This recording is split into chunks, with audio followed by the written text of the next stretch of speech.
All right, here we are, barely at the Barely. Clearwood Studios, sponsored by Miles of Smiles Events. And if you'll see here, we only have two bright and shiny faces. Dr. Matthew Pierce has screwed up his schedule. This has been this has been a hell of a week trying to get the podcast done, hasn't it? I think closer to Christmas is just going to be almost impossible because things go in different directions. And what are you going to do? Well, it's really funny because the holiday Christmas is one day, and I love Christmas. Christmas is my favorite holiday, but it's one day. Why does it throw the whole month off? That's what I want to know. Well, because people are out doing things more. They want the decorations, they want the gifts, they want the perfect gift, they want, you know, And you got sometimes parties, parties, parties. yeah, there are parties, but sometimes this is the time of the year where people actually take time off and do things like doctor's appointments and, catching up with things that they put off all year. Well, speaking of that, one of the reasons why we've had such a difficult time this week is that I worked with one of my friends who is a professional therapist, and I act as the intercessor when he's working with certain clients. So that took up all day Monday. Tuesday, I was scheduled to help make candy with some friends and wound up going to the ER with a kidney stone. That took up all day. What happened Wednesday? What was yesterday? Well, Wednesday you were still recovering from the kidney stone. Oh yeah, and then I worked a gig last night, Yeah. and this was a fun gig, and it was interesting because number one, I got booked at the last minute.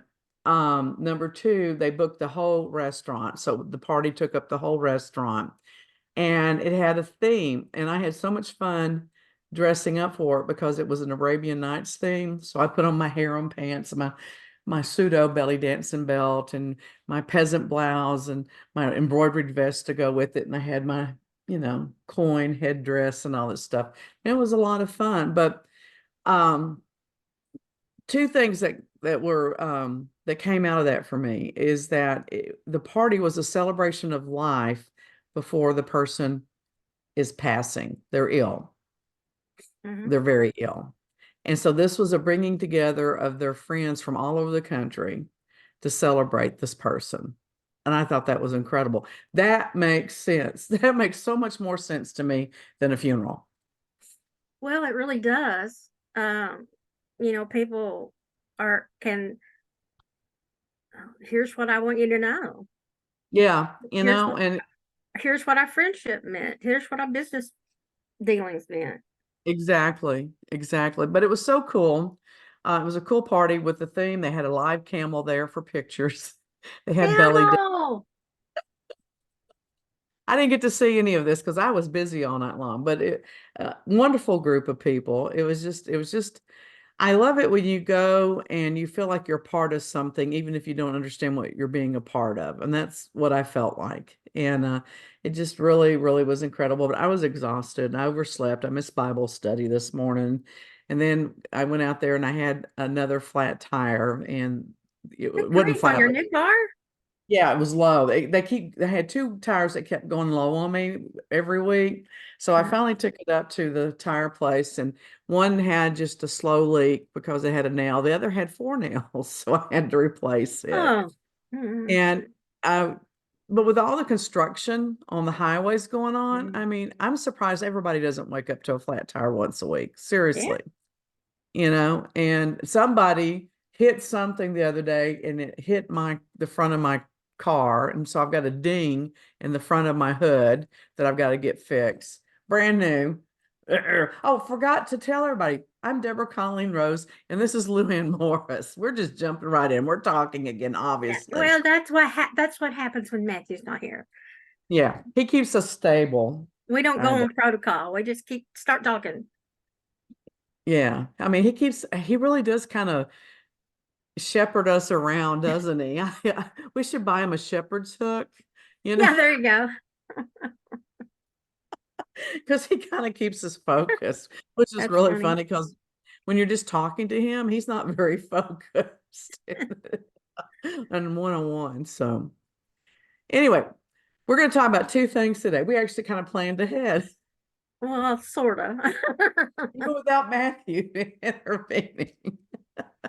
So Luann found this interesting article, and so she's going to tell you what's in the article, and then I'm going to tell a little bit about the new podcast we're starting, and my husband is going to help me moderate the new podcast, but I have a feeling his schedule's about to blow up, so I'm going to volunteer Luann to take his place when he's not available. Hey, Because I hey, need to be boy. moderated. Yeah, I cannot be responsible for what I did because I was unsupervised. Yeah. But see, I'm planning to be supervised and I still can't be held responsible, but I'm going to hold you responsible because you're the supervisor. No, don't hold me responsible. I'm Right. irresponsible. Look, what is this? Hair. What I hate about Zoom. I start looking at my hair and going, what is that? Okay, first I want you to tell me about your book. Okay. That's not a book. So that's not a book. So here's the deal. Okay. I have been told for years, and I literally mean that, over 10 years, by many, many people, I should write a book about my life because a lot of people think my life is unusual. I don't think it's unusual because it's my life and I've lived it. It seems normal to me. But other people think that it's unique or unusual, or I've even had professional mental health care workers tell me it's tragic, which really annoys the fuck out of me. It really annoys the fuck out of me when I hear that. But when I get on Facebook, sometimes I'll tell just something that happened to me in the past. People go, "God, you should write a book." So about 10 years ago, I'm like, I should write a book because not because I think my life is that interesting, but because I've had experiences that I think people could learn from, you know? And because of the reactions that I've gotten to my life stories when I share them, the title I came up with is I'm no angel, but I've seen the devil. And that's as far as I ever got. And Well, are you going to have some outlines? Are you going to start somewhere? Are you, no, usually when no, somebody's telling their autobiography, I was born in blah, blah, blah. no, no, that's not how it's going to work. And Okay. so why I even agreed to even step out and start doing what I'm going to do. I call it an audio book instead of an autobiography. It's an audio biography. Okay. And so one of the reasons why I'm doing this is that I've had 9 head traumas that I can remember in my life. First one was when I was like about 8. And so I've really had intermittent memory loss and function. And there's still like, but also it's like I get hit in the head and I'd lose memory and then I get hit in the head and I get some memories back and, all this stuff. And it just kind of flows. Well, I've gotten a lot of memories back in the past couple of years. And I think it's because I'm getting healthier and more health conscious. And maybe it's just because I meditate more and things like that. So I want to do this for myself to capture these memories in case I get hit in the head again and I lose them again. Lord. Okay. Plus, I got the bright idea that with the way Zoom works now, with the AI summary that it does, I can take those summaries and maybe use them as a baseline to organize a written book if I finally get off my ass and do that. It'll help me get focused because, things just pop in my head someday. Somebody will say something or read something in the paper or whatever, and it'll just trigger something in my head. I'm like, oh, this happened to me. And I'll tell people, they're like, oh my God, or they'll find it funny. Or, I like to think it's funny, or, I Well, like it's to make funny people laugh. now. Yeah, a lot of times it wasn't when I was good, but like, and what really kind of hammered that down for me, because I've been toying with this for about a month, but last night it really hammered down that yes, I'm going to do this because during 4 of my readings last night, specific personal instances came up for me to share with those people for them to have a jumping off Reference? point. Mm. Yeah. And have a reference in their own circumstance. And they were quite powerful each time I did that. I'm like, okay, so there's something to be learned here, possibly. So that's what I'm going to do. But I was just going to do it by myself. And then I thought, you know what? I need someone to keep me focused and keep me on track, or maybe ask provocative or thought-provoking questions, you know, because I kind of get tunnel vision. So Scott, my husband, said that he would help me with it, but I think he's going to be busy. So I'm going to incorporate both of y'all. We can do And that. I Like a made the tag team. commitment. Yeah, I made, yeah, exactly. And I made the commitment by doing the introduction to an explanation podcast this morning that's already up on all the social media. So I got to get do it. I got to, because, I can't stand making a commitment and not doing it.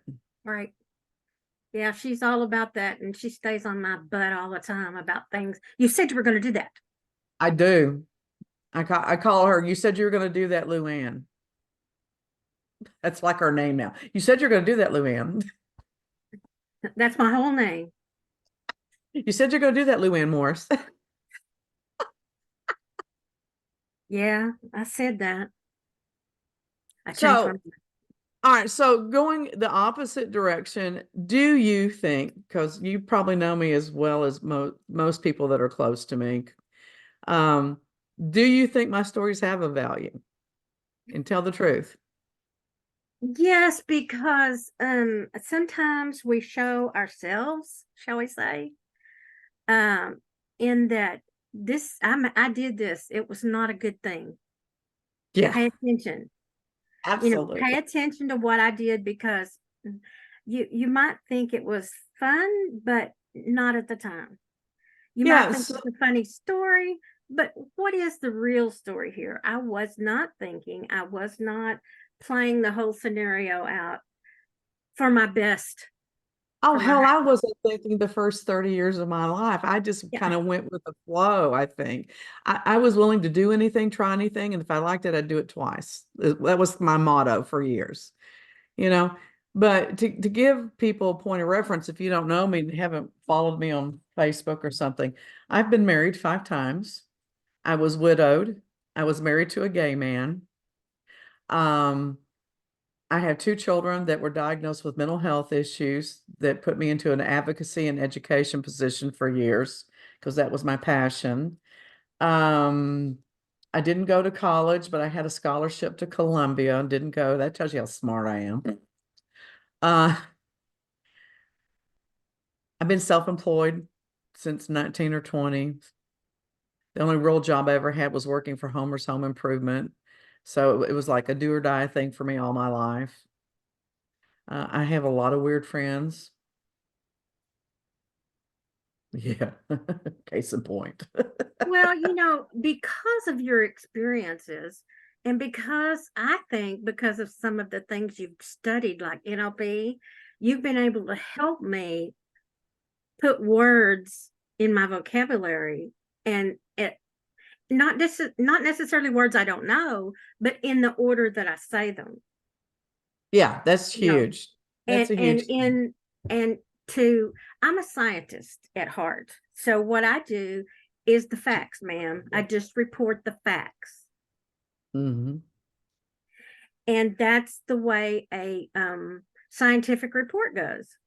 Here go the values, here goes what you did to get the values. You know, I mean, that's what I do. So when I write something, it's like matter of fact, and that's what happened when I did those two little uh chapters in those books I did. Uh, I forgot the names of them already. Anyway, uh, yeah, there you go. Uh, um, anywho, the I can at first least one, remember the name of most of my books. I have over 30 books on Amazon, and I can at least remember most of the names well, for one God. was inspiration because I had a friend that really inspired me to just learn. You know, the my parents had passed away, and um, she was the mother of a friend of mine who uh, she raised 3 boys. So she raised in a no nonsense way. I was spoiled. My mother and father gave me everything. Well, maybe not everything, but most everything. You're still a little princess, trust me. And they, my mother in particular, instilled a Pollyanna uh, thought process in me. So she just kind of broke it down. She goes, "Your parents are gone. What are you going to do? You going to go stand on the street with your tin cup?" And she says, "I think the best thing for you is nursing school." And so I argued with Wow. her. Wow. So That's I big. argued with her. Yeah, it was big. But she finally, she, um, Mitchell had a brain tumor. So he was at this point in bed most of the time. Sometimes he would be able to get up, but Who is Mitchell? her son, Mitchell, Okay. he and I were friends. Okay. And we did, we ran around and did bad things together.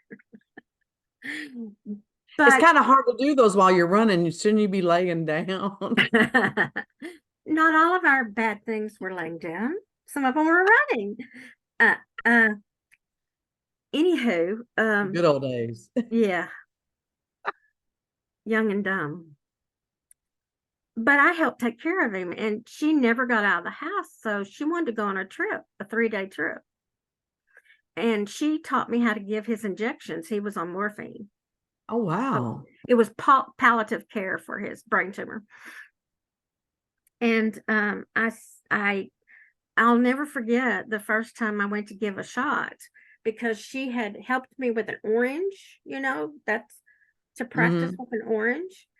And the first time I went to give him an injection, he took it in the buttocks, and you have to make sure you're putting it in the right place. And I was like this on his bottom, him turned over to the side, and I was like, and I would go to get it, and my hand would do that, and he'd go, "What are you doing back there?" I said, Well, if "Give you me can't tell, just," don't worry about it. I said, "Just give me a minute. Just give me." He goes, "I don't have all day. I'm hurting." And so finally, I was able to give the shot and inject, and you know, it was just hilarious. It was very hilarious. But because of those 3 days that she was gone, and I'm sure the whole time she was going, you know, she liked to throw me into the wolves, and then she worried about it the whole time. She sounds like me. She Huh? sounds like me. And um, Mitchell and I survived. Uh, it was a good experience. And I think in the next 2 weeks, I signed up for nursing school. That's cool. That's So, cool. Life changing. That's cool. yes, it was. And it So, supported me and the kids for a long time. so you should do an audio biography too, because you have some good stories to tell. Well, sometimes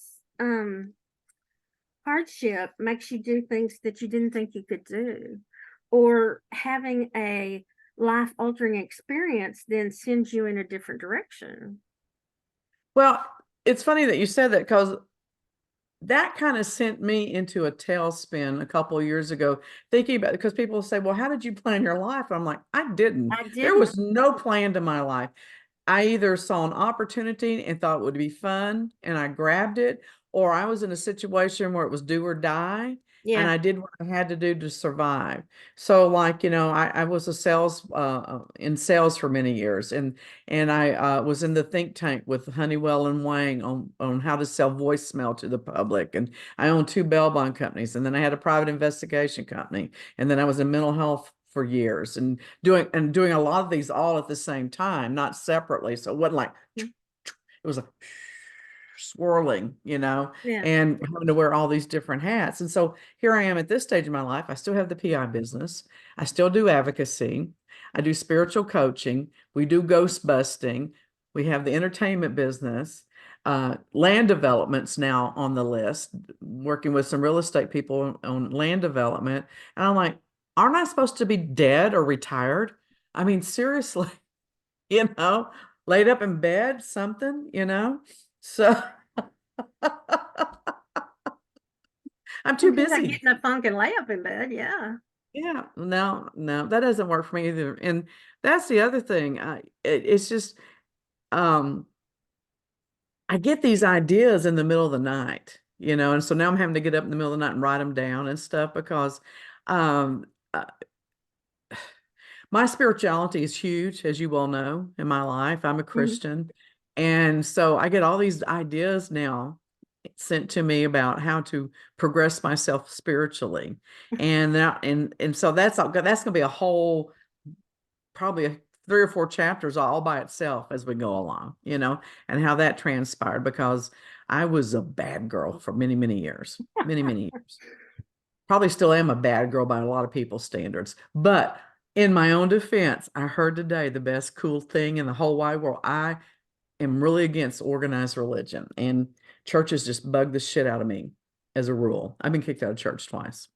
And but I heard today that Joyce Meyer's got a tattoo at 79. I think that's awesome. And of course, if you're like me, you go, Joyce who? I love her. She's the only person I listen to. She's the only big grandstanding preacher, I guess, for lack of a better term, that I can relate to. And I think she preaches a good message and it's common sense. And she tells you how to apply it to day life. And she preaches not to judge others and, all the things that I believe in. Mhm. So I just loved it. And that was her whole point of getting the tattoo, was to teach people not to judge others on the way they look. Well, I recently went to, I don't want to be specific, um, a place where others were that I hadn't seen in a while. High school reunion. Damn. That's the only thing it could be. My God. No, You're they don't terrible know at that. hymns. They don't know that. Everyone So knew that from what you said. we were talking about the members that we had lost, and um, one was one member was Catholic, and I know a lot of people don't, they kind of think they know about the Catholic faith, but they don't. I don't think the But, Catholics know about the Catholic faith from yeah. the things I've been hearing lately. There's a very big book to learn all the ins and outs of the Catholic faith. So, yeah. But basically, you have like Stations of the Cross, and that's talking about the life of Jesus Right, right. and leading up to his crucifixion. And um, of course, there's God, and there's readings of the Old Testament and the New Testament. So one of these people had spent, well, he spent lots of time with one of our classmates who was dying from diabetes complications. And he just said, I went back and asked him if he had ever accepted Jesus. Would he like to do it now? And I thought, how does that story play out? Of course, I didn't know anything about this young man since we graduated. But it seems to me if you were a practicing Catholic, and he was when I knew him, that you do know Jesus and you have accepted Jesus, or you wouldn't be there. Well, that's what I would think too. However, I just had this conversation with some people a couple weeks ago. There seems to be a lot of Catholics who go through the rituals and the training, but they never feel like they have developed a personal interaction with God or Okay. Jesus or anything like that.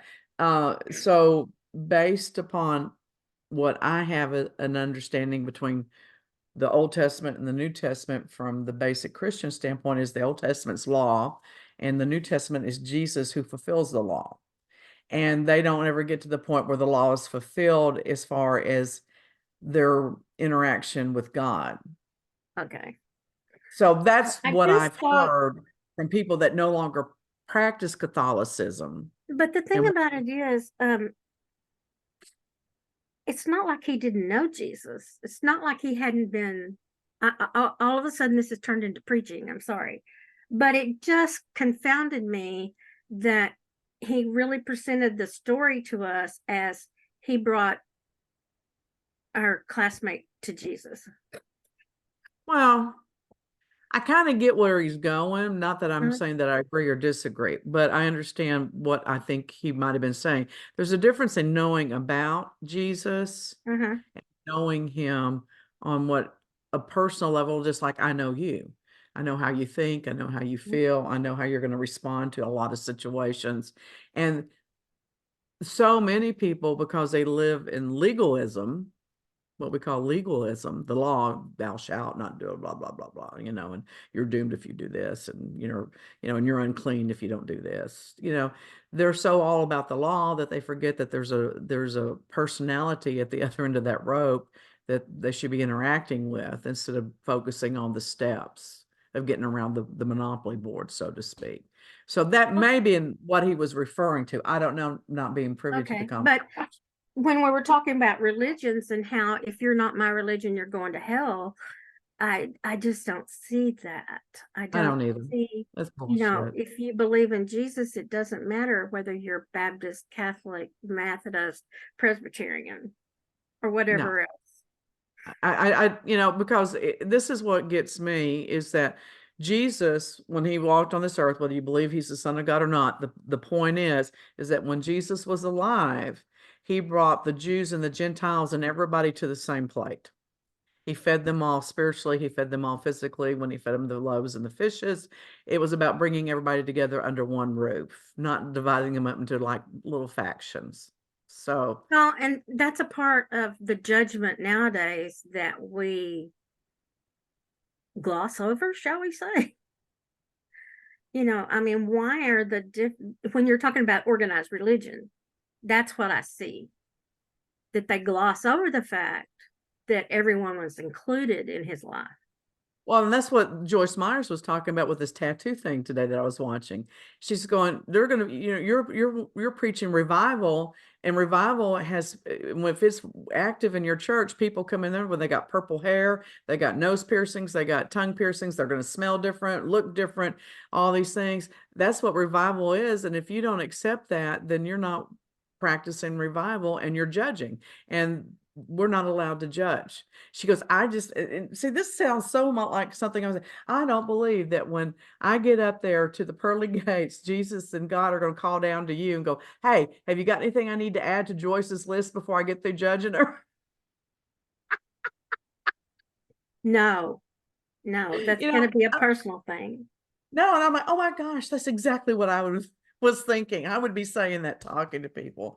And so at 79, that's why she got a tattoo, because there are things in the Bible that support not getting that tattoos. And then she actually has scripture that says that you can get tattoos. And she goes, the bottom line, that's between you and God. And that's what I've always said. What you do, and it's just like, people say, well, if you're a Christian, you shouldn't cuss. Well, maybe. I don't know. I, But you know, who's going to be judged for that? Not the church, not the no. people you go to church with. It's And you. And she said she was talking to a sales clerk one time and the sales clerk was cussing. And she goes, oh, I probably shouldn't be cussing in front of y'all. And Joyce says, I got this. She goes, this is before I had learned my lesson about love. And I leaned across that counter in my snooty little religious voice and says, God does not cuss. And the other person that was with her says, got in between her and the sales clerk, says, but God loves everybody that cusses.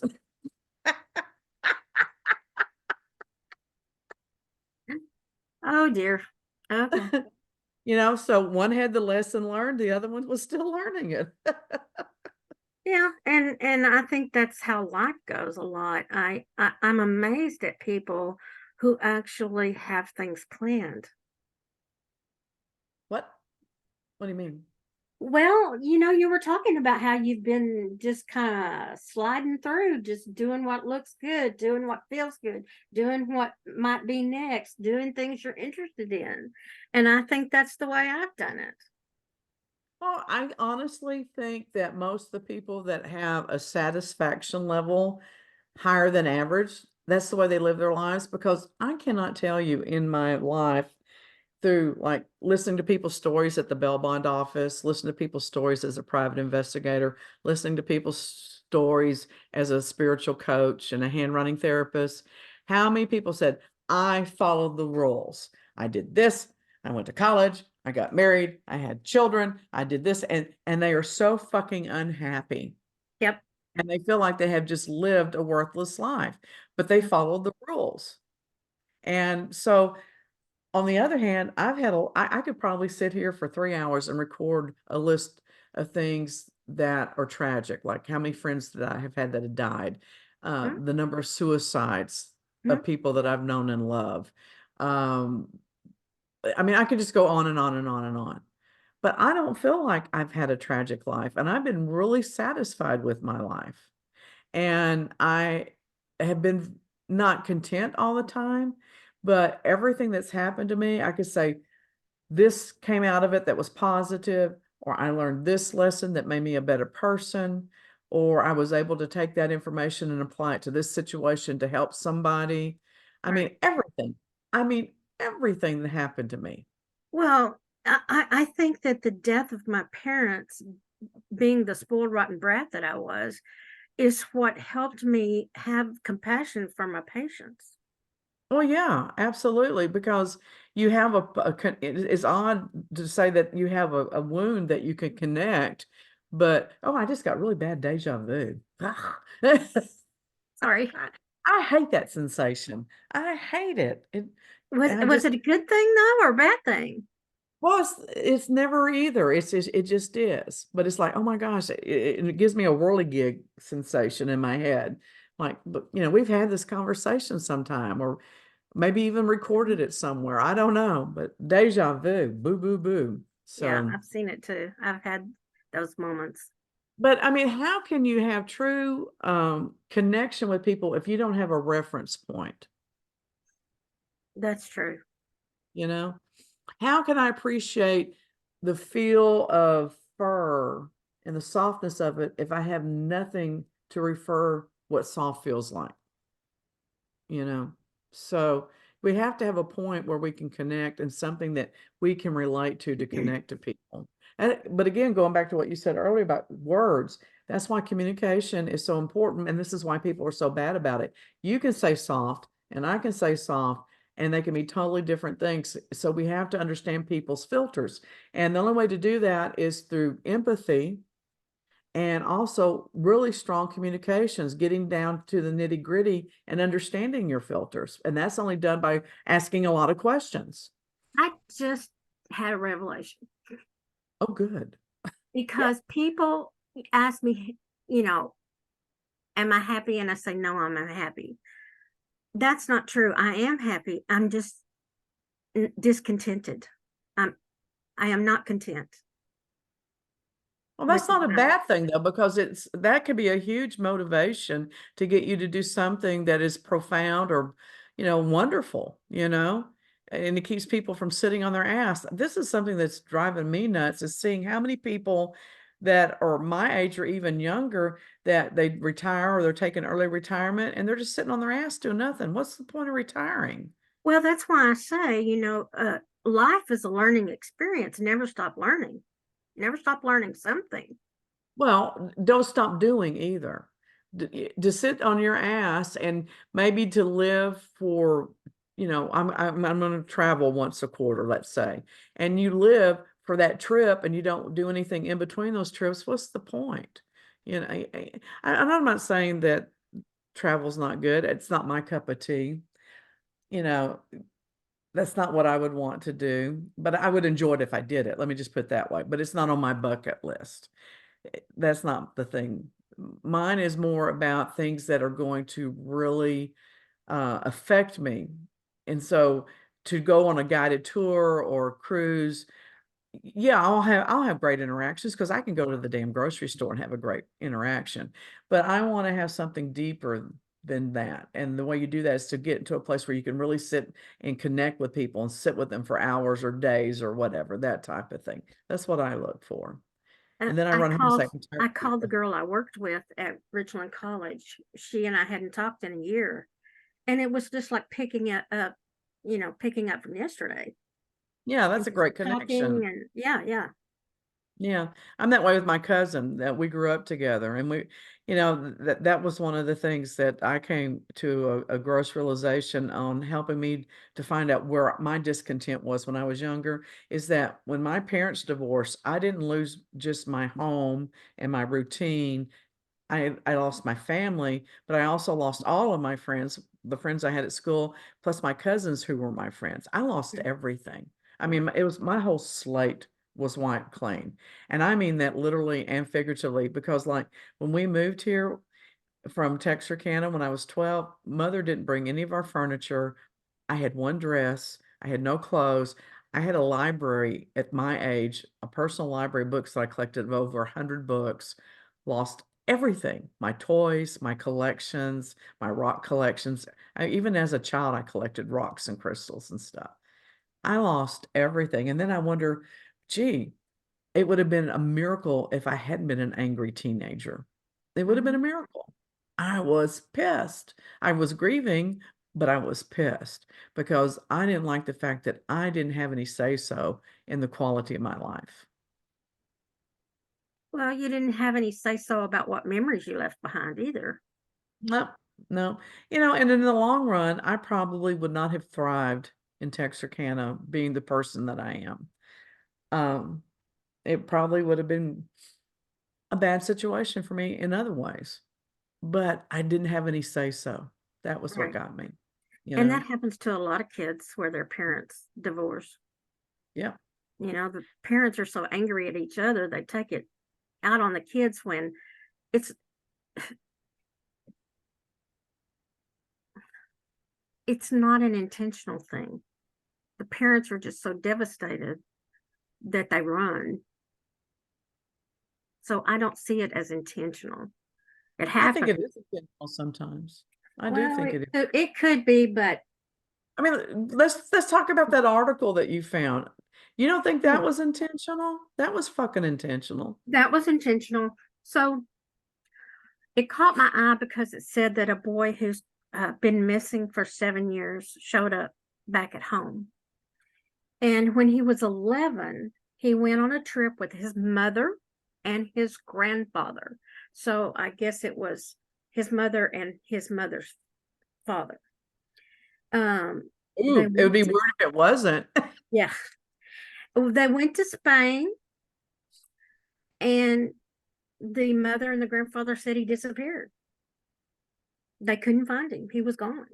And it doesn't say what kind of research or police things that happened. It doesn't say any of that. But now he's 17 years old. His mother and his grandfather are in they're calling it a cult. What are they calling it? He lived in a traveling spiritual community. So And basically, just roaming around. yeah, Did they stay in the Europe area or what? Or these people? evidently because he was actually picked up in France. Oh, so were these people from America or where are No, they? they're from Europe. They're from, let's see, where's the grandmother? Britain. So London or England. And the grandmother actually had legal guardianship, And she wasn't on the trips. and she wasn't on the trip. So, and I don't know if that was her mother or the father's mother. It doesn't say any of that. It just says that he's back home because he had had all he could stand, and he was picked up by a trucker in France. Wow. He's 17 now, and somehow he got back home to his grandmother. I wonder if they're going to arrest them. I guess it would depend on the circumstances It's and how that's much they could. kidnapping. I mean, it's Yeah, it was. It was kidnapping. kidnapping, but they didn't want him to be with the grandmother because they didn't agree with her lifestyle or her belief systems. It does not say what those are. Yeah, that would be interesting to know since they're now in a spiritual traveling cult. That I've been watching documentaries on cults. Cults are fascinating. I find them fascinating. So he was actually fleeing the spiritual community. So he didn't drink the Kool-Aid. No, no. And he was sick of the Kool-Aid. And let's see, He's from Oldham, Lancashire. Well, I So, really and wish you found some more details. This is an intriguing story. it is an intriguing story. So the mother was, let's see, I'm looking at another uh place too. 6 years after his disappearance, prosecutors say that Alex has been found alive and well near Toulouse, France. After after fleeing the spiritual community located in the foothills of the French Pyrenees. Investigators believe Alex escaped the rural community and spent days trekking across the mountains before being picked up by a trucker who took him to the police station. Oh my God, I would love to have the backstory of all this. That that's fascinating. And they show pictures of the mother and the grandfather, and that they flew to Spain, southern Spain. He was found in southern France. So was there like a name for this group? It does not say in this article.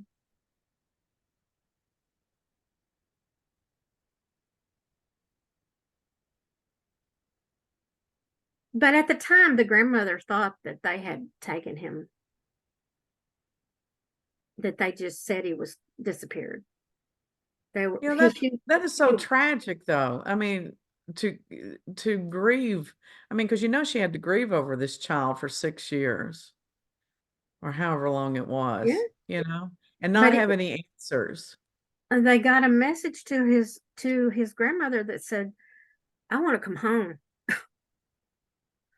So he didn't really feel, I guess, as he was at home with his mom and his grandfather. But how much of that happens? How much of that? I think a lot of that happens. That they hide the ones that they. Well, if I was going to do any other career, just pick a career out of the ball of wax, so to speak, I would be an investigative reporter investigating things like that. Cults fascinate me because at least the ones that you see the documentaries on, the way they present them, you're like, how do people fall for this shit?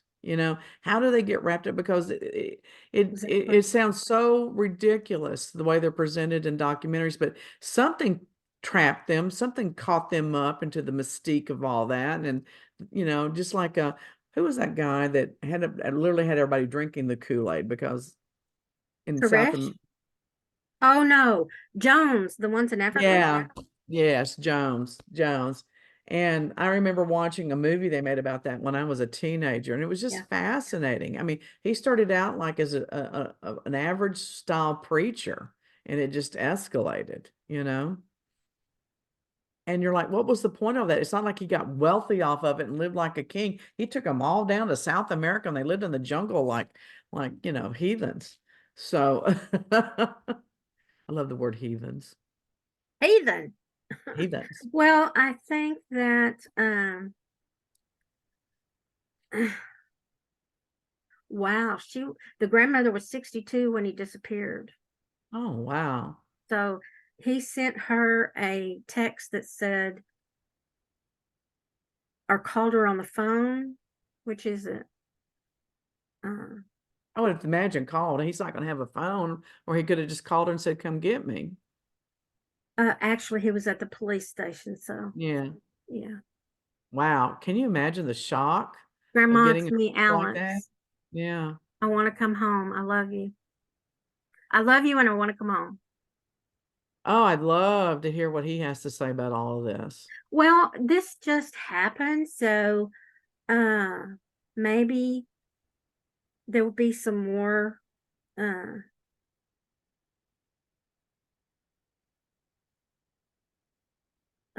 information come.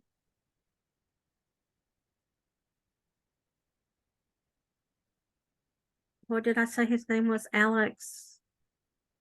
I don't know. I don't remember. Well, dang it. Okay, thank you. Eh, no, it don't matter. It don't But matter. it's just fascinating, that but all some kids that happens to, they never do get to reconnect.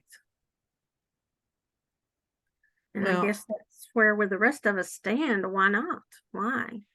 the thing about it is with cults that I'm sure there's a percentage of those people that have mental health concerns. But a lot of people are just discontented, like you said earlier, discontented. They're looking for something. And I heard a fascinating statement. I went to a new church Sunday. I haven't been to a church building in a long time. You did? Yeah, I went to a You new church, hadn't told me. and um, the preacher is fascinating. He's a younger man. He has a man bun, very good looking. And very intelligent. He's what I would call a true Renaissance man of this generation because he seems to do things with his hands. He's very devoted to his family.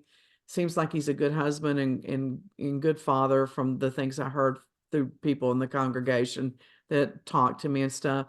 He reads Christian poetry. I'll be blunt. I had no idea there was such a thing as Christian poetry as a classification. I guess, of course, there is, but I never thought of that. He has worked on an old pickup truck and refurbished it, and he drives an electric scooter around town to get around, and he goes and talks to people in the homeless camp, and they all know him as the scooter guy. And he's very, very intelligent. And I actually wonder if sometimes if he doesn't actually talk above the average person's IQ level because he goes very deep. I enjoy it, but I had to wonder if everybody picks up on all the nuances he has to say.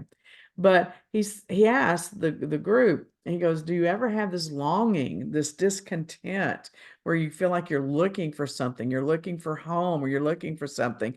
And, we talk about how we have things that are built into our DNA, that can be emotional, not just physical, not just our red hair, but also the way that, we react to foods, the way we react to things emotionally. And maybe it's through our DNA or maybe it's through our heritage because we learn it. But he was talking about a lot of times our discontent that's really deep hunger and we just can't figure it out is a longing that we have wanting to go back into the lap of God, meaning we want to go back to the Garden of Eden because that's our original home. Huh. And I was like, that was exactly what I did. I went, huh, that kind of makes sense to me. That our hunger is not just the physical location of paradise, because that was our first initial DNA experience on this world that's been transported down through the generations. It's also our spiritual DNA because that was our first spiritual experience in a flesh body. Hmm. And I had just found that to be very provocative to think about. Do you think that we could access that through hypnosis?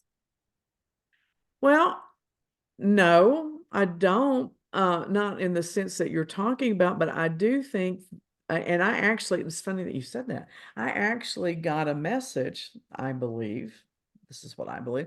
I got a message from the Holy Spirit talking about how to enhance my hypnosis scripts, because, I do hypnosis, and integrating the conscious mind with the subconscious mind, which is what you're doing basically with hypnosis, but also incorporating the spiritual mind. Hmm. And so I could see where maybe all of that kind of ties together. But I think the basic idea behind that is having a deeper connection with God so that you feel like you're back in the lap of God. And then that would create that sense of home wherever you are. Well, I To think get that off on this. my discontent is I'm looking for a relationship that upholds the unconditional love I received as a child and the feeling of safety that was involved. Well, if I was going to be real trite, I say, well, you just need to find Jesus. But there is some truth to that though, Luann, that I have found to be my truth. Let me just say that because of the deepening relationship that I have with God, I am much more content with inadequate relationships here on this world. And I don't seek contentment or happiness through the interactions with other people. I can take happiness from it. I can receive happiness from it, but I don't look for that as my source. Well, that's why I think that, I'm happy with my life, except that I'm discontented because I cannot find those things. Well, we can talk about that later because I have some ideas. But I think that when you reach a certain level, regardless of what your belief system is, because the Mhm. one thing I don't do is I don't proselytize. I I don't think think that it if I solves anything. no, and I think that if I want anybody to see God closer, that the best thing I can do is try to be a living example. So, you know, Yeah. words are meaningless. As powerful as words are, they're also that impotent as well. Because words are powerful when you use them in a way that you kind of ping people emotionally. And if you ping people emotionally about spirituality, I have found that that doesn't take, and it's a short-lived emotion. It's not true. It's not real. So what's the point? That's one of the problems I have with a lot of churches. They use worship music and different things to put people in trance. I find it fascinating to watch how they put a whole congregation of thousands of people into trance, and then they start hammering in their, you know, their words. It's just a huge So, do you hypnosis. think that's how many people become so involved with the church they give all their money? I think that could be part of it. I don't think that's the be all end all. I think sometimes people are trying to buy their way into heaven. I think sometimes people have genuine, sincere, uh, intentions, but they're not being mentored properly and led Mm. properly. And people are people, and they will use things to their advantage if they are not focused, because we do have greed, we do covet, we are jealous. You mean we're human? Yeah, that's what humans all Well, about. the biggest example in my life was my grandmother, and she, of course, read the Bible all the time, but she never, unless I came to her to talk to her, there was no, you have to do this. There was no, this is what you're meant to do. You have to read this book in order for enlightenment. She just did her thing and showed me her thing, Mhm. and she showed how to live a Christian life. Yeah, that's why my grandmother was to a huge extreme. She had all her own weaknesses, but eh, they were real. I mean, she just made everything seem real. It just seemed real. I I should say a good life, not a Christian life, because there are many people who are not Christian who are leading a good life. I should not Oh yeah. label that. Yeah, I have someone very near and dear to me that they're not a Christian by their own admission. But I tell them, I said, "You're the best Christian I know." And it's because of the way they act and the way they behave and the way Yeah. they treat other people. And I said, you may not be a Christian, but you sure do a great imitation of a good one, you Well, that's know? because that's how we relate how they act. Hmm. It's not and there are good people that are not considered Christian that I know. So Well, you the can't thing put about that it label is, on them. the thing about it is, some people might have been offended by me saying that, but they said that they felt very complimented because they knew how powerful that meant to me, Right. Because how I reacted to that. it's your And reference. well, and here's the thing, and then I think we need to close because I'm just going down a rabbit hole and I Yeah, just you keep. are. But I led you there, so I'm sorry. Yes, you did. You just shoved me through the door. You knew I'd go willingly. I saw that movie, I forget what it's called now, that just came out by Angel Studios that's doing that series about Jesus called The Chosen. And they had a movie out about near-death experiences. What was the name of that movie? Oh, Afterlife? Yes. Thank you. Hello. How hard was that? Um, Um, and so it's basically a documentary. It's not really a movie. It's a documentary where they're interviewing all these people because there's no, scientific proof to support after death experiences, but yet there's all this combination of information that overlaps that is very common. And and I was deeply moved because the experiences that these people were relating, and some of these were going back 20 and 30 years, was the same experience I had when I had my near death experience almost 10 years ago. But the thing that I really was impacted by, I've always said that when you get to heaven, don't be surprised if you see Hitler there. And everybody says, oh, that's not possible. And I'm like, yeah, it's possible because all he has to do is reach out for Jesus. And when he does that, it's all over with. It doesn't matter what he did. It's all over with. So don't be surprised if you see him there. Well, there was two people that they interviewed in this documentary. One was an atheist, I mean, strict atheist, and the other one was a person who committed suicide or attempted suicide. Both of them had the same initial experience of darkness, being tortured, feeling like they're being shoved into the depths of hell, for lack of a better explanation. I could go on and give more details, but they described very similar experiences. Both of them cried out for God's help, and mhm. both of them were immediately swept out of the darkness and had a similar experience that the other people described before they were put back into their bodies. Exactly. And Okay. I think that I was there at the movie. She forgot. Um, Oh, I did. I was so wrapped up in it.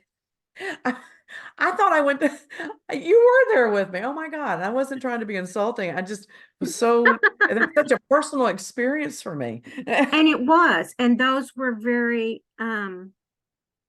mind-bending examples of what happens to people. And the thing about it is, if it was just one person, you would go, okay, that's nice. But it's not. No. And when It's you've been through it many. yourself, and I mean, I was just like this, holding onto the arms of my chair the whole time. And what was really intriguing to me that they did a simulation of some visuals that were abstracts and stuff, and I saw a lot of those same visuals in the process. So, I mean, I don't know how did you feel about that? Now that I know that you were there with me.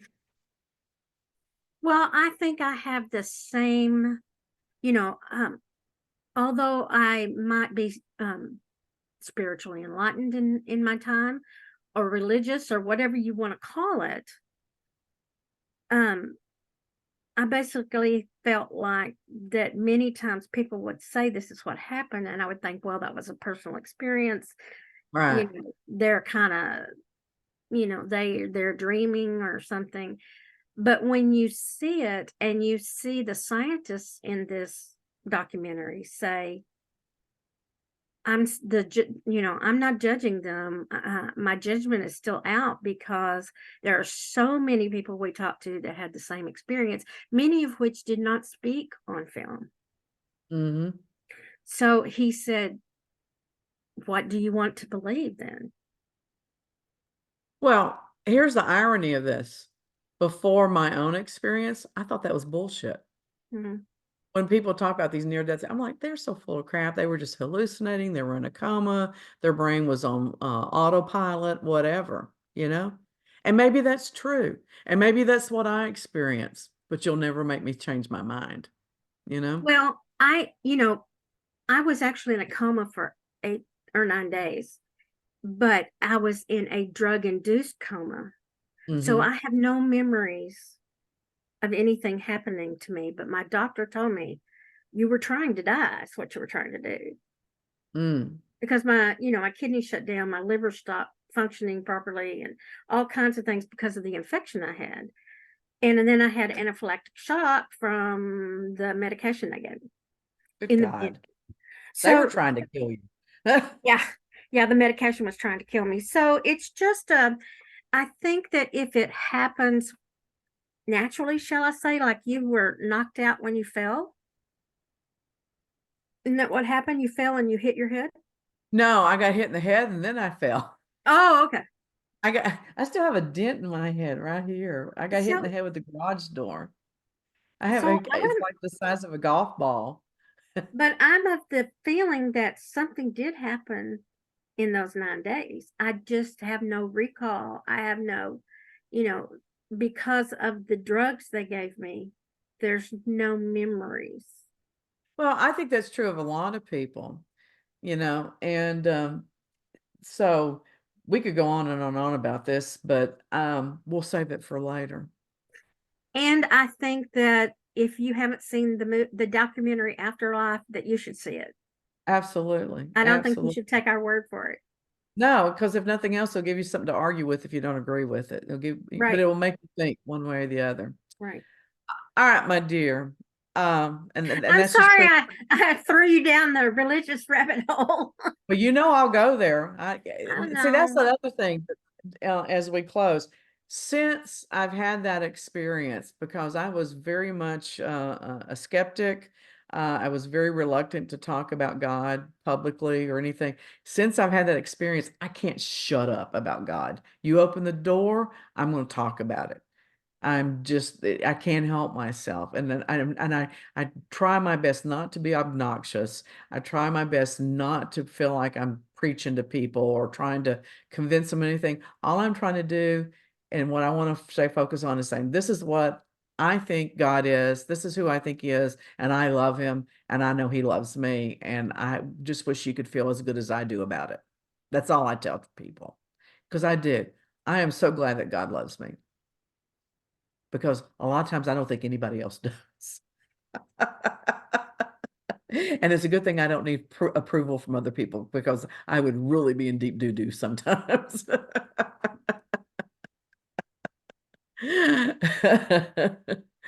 All right, my dear, tell them how to find you.